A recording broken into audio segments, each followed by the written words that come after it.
and welcome to the next video here from our Halo series at the Grüne Horde. This is the core rulebook to Halo fleet battles, and you can also see the models that we have built in the last video. This is the Epoch class heavy carrier, and this is the Covenant heavy cruiser. In this case it's the supported heavy cruiser, so there is a small corvette next to it on its base. This means that it's supported, and therefore it has slightly different rules as in case it's on its own. In this video we want to give you an overview what's in the rules about the book. Okay, first side, an impressive picture, at least on this side, with two of the massive elements. We don't have these as models yet, but these look pretty cool, and I'm sure I want to get at least one of these. Next, content. Of course, that's the start for every book. And we see we have some introduction here. Halo universe until page 10. Not much, but I think the Halo universe doesn't need much more in terms of fluff. So 6 pages are completely sufficient. Most of you will know the books. I haven't read anything, or the video game. I haven't played it. So I'm more from the fleet and spaceship fraction here. I'm a modeler playing Firestorm Armada. I have played Battlefield Gothic. That's my background, and of course I had to start this cool new game due to the cool looking spaceships.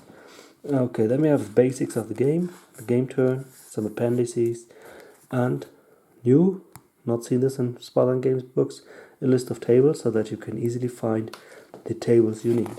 Nice. Okay, so Halo Universe. Oh, I still need to read this. I've read parts of it. It's cool, a nice story. Interesting part for me are the rules, game basics.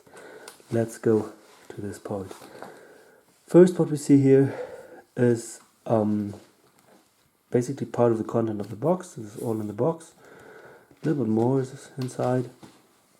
And this chapter describes what you need to play and all the single items you get inside this box. First, on this page, it describes an element, model elements. So what we have here, this is one element of a battle group basically, and then a battle group will have several of these elements, models on bases basically.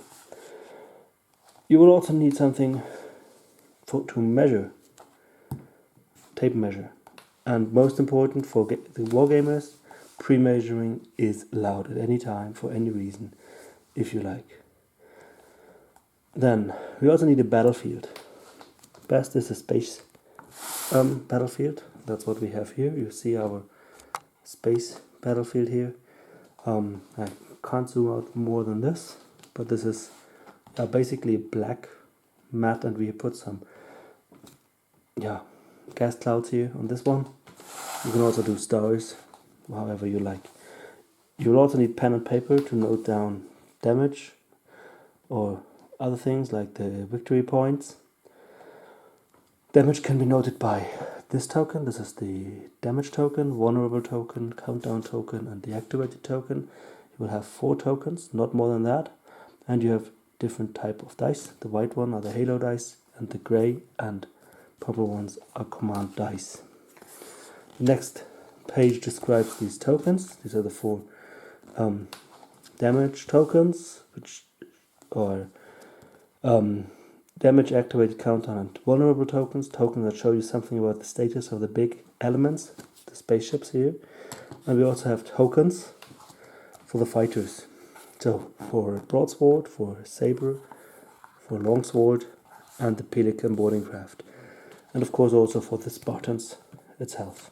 On the side of the Covenant we have the Seraph, the Tarask, and the Covenant Type 28 boarding craft, the Sealets.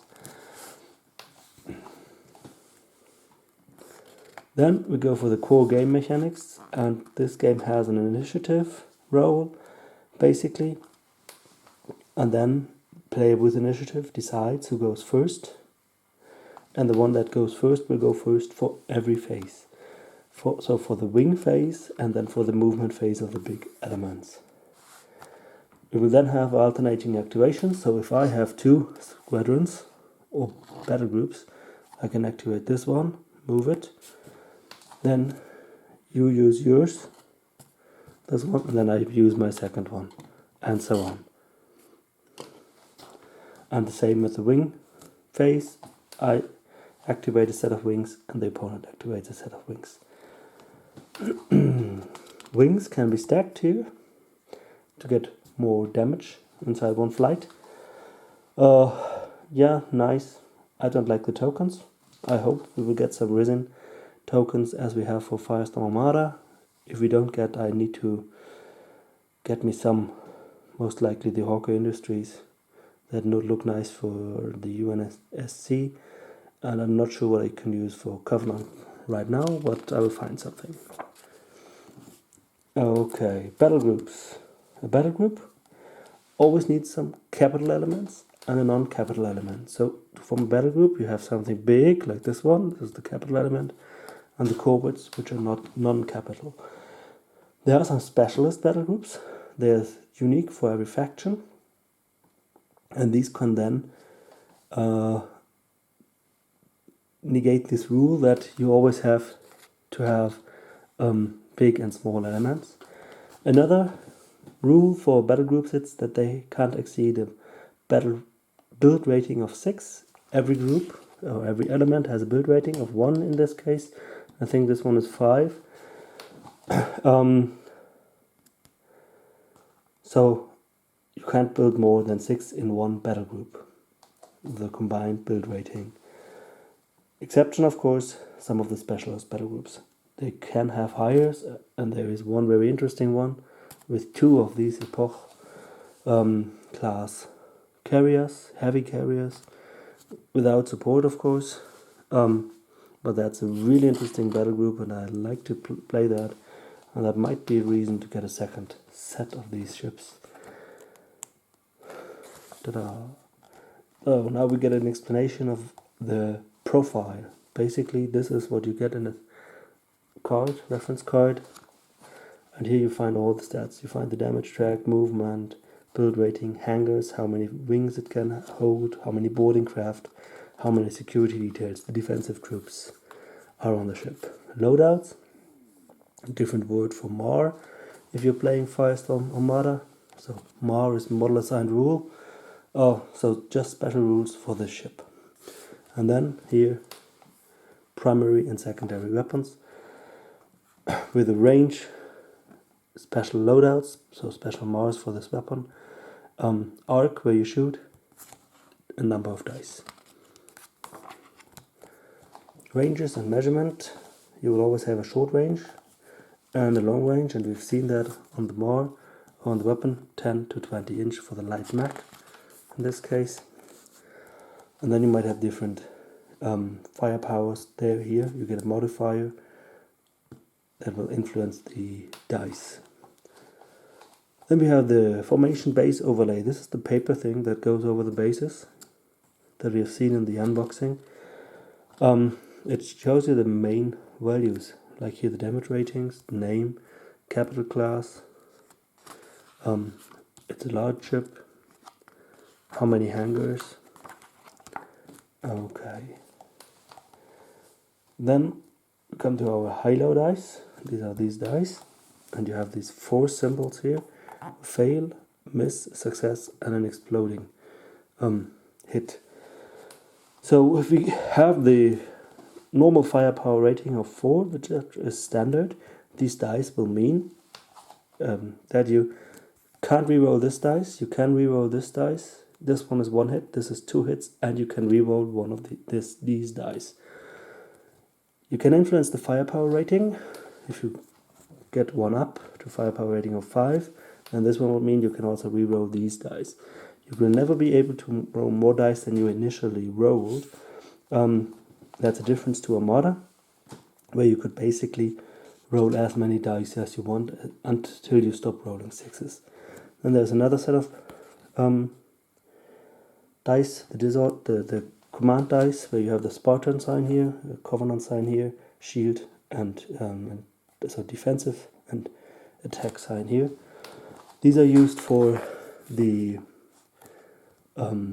order phase. Now this is just a table showing you this again. Vulnerable tokens. Order phase is not in here, so we'll come to the order phase later and explain those dice. Every character can basically use them. That's the most important thing. Fleet building. You decide on a value, 1000 points for your fleet. That's the maximum fleet value, and then both players can build their fleet below that number or up to that number. You have to put your ships into battle groups. This is again the battle build rating that I've talked about already. You have to take a capital one and a small one into a battle group and can't exceed the build rating of 6 for normal battle groups. Okay, but you could have specialist battle groups. And this would be a specialist battle group down here. 3 bases of these, 3 bases of these. So only small ones. It's called the halfway specialist battle group and only has small ships inside. Now we come to the fleet commanders, and I hope we get the sheet here. Yeah, Michael Stanford, for Vice Admiral of the UNSC Leviathan. That's his flagship, and he can give orders. You roll your dice here. You then place the dice here, and now you might use the form up order, the brace order, or the focused attack. Or if you have those amount of dice here, this is 3 times the attack sign, and you can take it to the order.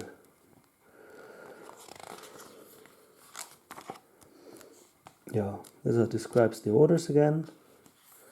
Rolling order dice. You can keep your order dice, that's important, and save for these orders if you haven't rolled 3 attack signs in one go. Terrain. Here's a lot of terrain.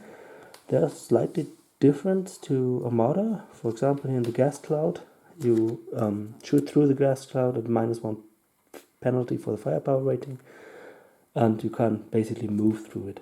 In Armada, you have to take a disorder test if you stop in them and start your turn in a gas cloud, which might have much more influence than this, but normally it has very little influence if you pass it. Yeah, basically my feeling, not many games yet, you will have less terrain than in Armada in this game. Due to the movement, the ships are not as nimble and movable, turnable as in Armada. Yeah, movement through terrain, you will basically have to check, you get an attack, and if you stop in a planetary, then you're basically dead. Ship is destroyed. Pre-game setup. What do you have to do before you do a game? You decide with your opponent on the fleet size. Then everybody prepares a fleet. Then you meet. You can either play an encounter, so straight off fight, as we know it from other games, or you go for a scenario, and then everybody prepares his fleet. Then you roll for the terrain, so distribute terrain over the field. And then you roll on this table. It goes from the skull until the exploding sign in both directions. Player 1 rolls here, player 2 rolls here, and then you play, for example, the blockade run, and player 1 is the attacker in this case. In this case, blockade run, player 2 is the attacker. So it's symmetrically somehow, and the next pages describe these scenarios. Very good idea to get a very fast, small campaign running in here. We haven't talked on the rules yet. These are 6 scenarios, and now we're coming to the game turn. Game turn. It's split into different phases into segments, steps, action, and sub-action. The game turn itself is split into the order dice phase. This is where you roll your order dice and get your signs that you could later on use for orders. Then the wing phase. This one is move all wings before making attacks. That's important. It's here. Everybody moves a wing. So I move one, you move one, I move one, you move one, until all wings that can move have moved, and then all the wing attacks, is it a dogfight or a bomb run on a big ship, will be solved after that.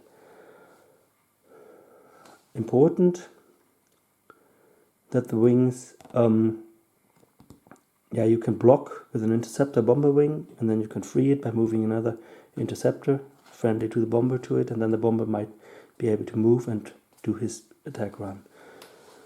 So it's strategically playing in the wing movement segment, and then rolling in the wing attack segment. After that we have the battle group phase. Now the big ships move and shoot, and then we have the boarding resolution phase, so end of the battle group attack segment. The battle groups basically shoot the boarding troops to the opponents, so we have the boarding resolution phase after that.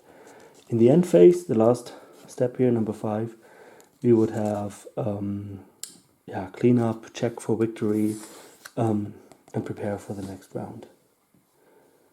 So, wing phase, order phase, short description of everything.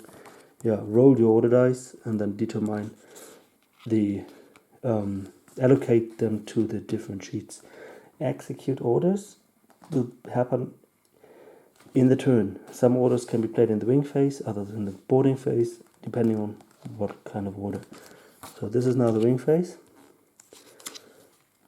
You nominate the wing you move, and this one is the what happens in a multiple fight. Basically, these bombers are locked by interceptors. Now the UNSC moves some interceptors in, and now we have 2 dogfights here.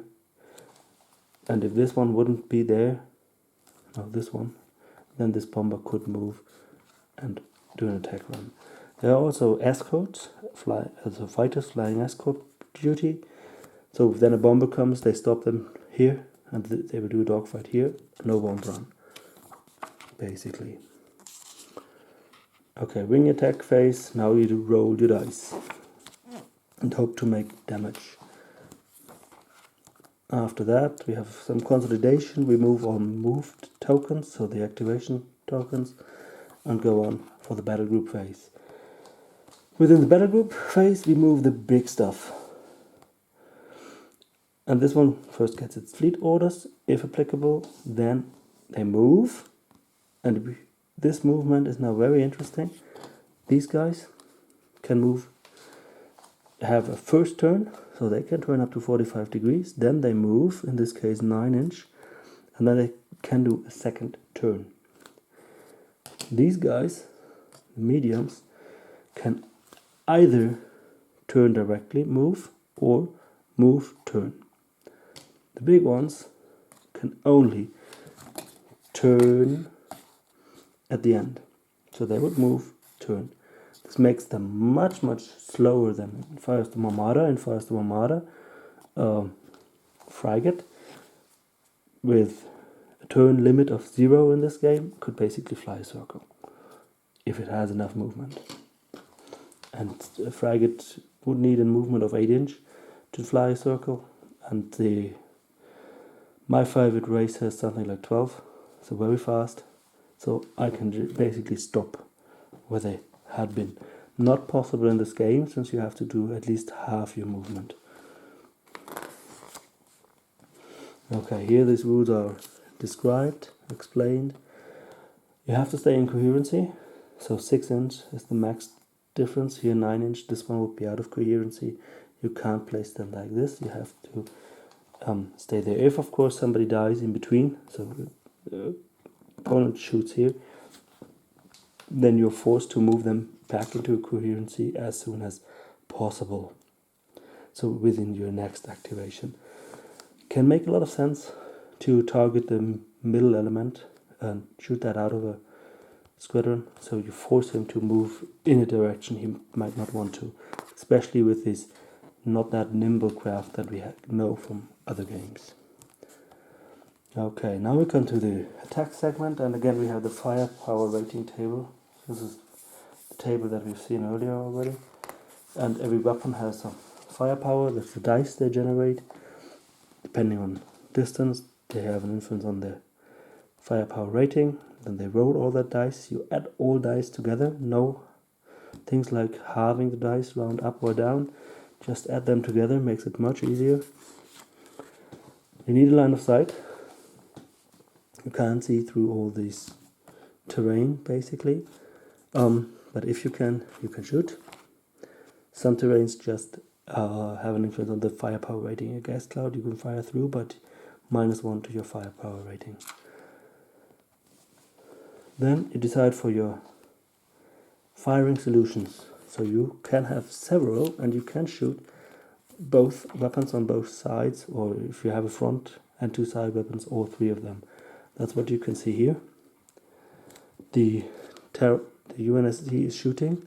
The Marathon Heavies are shooting here, and they're shooting here. The frigates, Paris class frigates, are shooting here, to the front and to the side. So they're using all their weapons.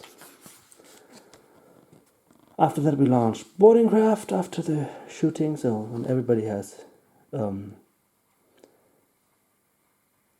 now when your battle group has moved, you launch your boarding craft. These want to attack here, for example. The Spartan wants to attack the battle cruiser. And then we have the boarding resolution phase when all of them have landed at the final end. Since you might also send friendly guys as relief. So when these have attacked, these guys might send a friendly guy to help. You will get a attack pool and a defensive pool, roll them, see who has more hits, and whoever has more hits adds 2. If you have more than double the amount of hits, add 4 to the result. The defender deducts it, and then you roll on this table. Above 13 the ship basically explodes, and 6 to 7 is a stalemate, no boarding craft lost, and if it's lower then you expel some of the attackers' boarding craft. So then we have what happens if you roll above 13 here on this table. You have a critical core breach. Ship explodes and the boarding troops are expelled into space and need to do an heroic save to stay alive. Okay, in the end phase, calculate victories, compare the build ratings and other victory conditions. Do those heroic saves, basically, for the adrift Spartan tokens, for example. Spartan basically shouldn't roll a critical fail, and the troopers must roll the exploding symbol to survive. Yeah. Appendix Loadouts. These are MARs, so special model assigned rules, as I know them, sorted by when they come into the game, so movement, firing, boarding is next. This is the firing weapons, and then here boarding. And then we have one more appendix that is really interesting. This is the massive elements. The big ship we have seen at the very beginning here. The Covenant assault carrier mounted on 2 formation bays. So here, and it's a 3 base long ship, so really big. I need that model. It turns on the center pack basically like a large element, and every section can be targeted separate, has their own values, can be destroyed separate, brings you the build rating points for that section if you destroy it. And if one section gets wrecked, the other sections can take damage by that. Basically, they always get a vulnerable token for all surviving sections, but also other influences, depending on what you destroy first. So if you target the bridge, the 4 section, all primary and secondary firing from the surviving sections suffer -1 to the firepower rating. Mid-section, you destroy the barracks, the security detail is reduced by -2. That's nice if you want to board the rest. Aft section, drive destroyed, movement reduced. Yeah, decide what you need first and shoot on that section. Give some strategic gaming. Okay, then we have the part of the fleet list. Covenant fleet list is the name for the Appendix 3. For me, it's not a fleet list. This is just the battle groups. And this part gives you an overview over the specialist battle groups. There are 4 specialist battle groups, but no rules for the ships. Then we have an example fleet. In this case, Derek Sinclair, one of the players and the game designers for this game, set up a fleet. By chance, it's just 1000 points and it's all the models in the box. Same here for the UNSC, 4 different battle groups. The Harvey group with the 6 frigates that we already had. And then the boss of Spartan Games, Neil Fawcett, made his fleet. And again, it's exactly the content of the box and exactly 1000 points. We will try these 2 fleets once in one of our games. Let's see if they are worth it and if that's a good decision. I think they don't look too bad by the rules. So what is missing is basically the rules for the single ships. And for these we have reference sheets. And hopefully later we will get something like PDFs for the rules. But we will see that. So I hope you enjoyed. And hope to see you back here at the Grüne Horde. Bye bye.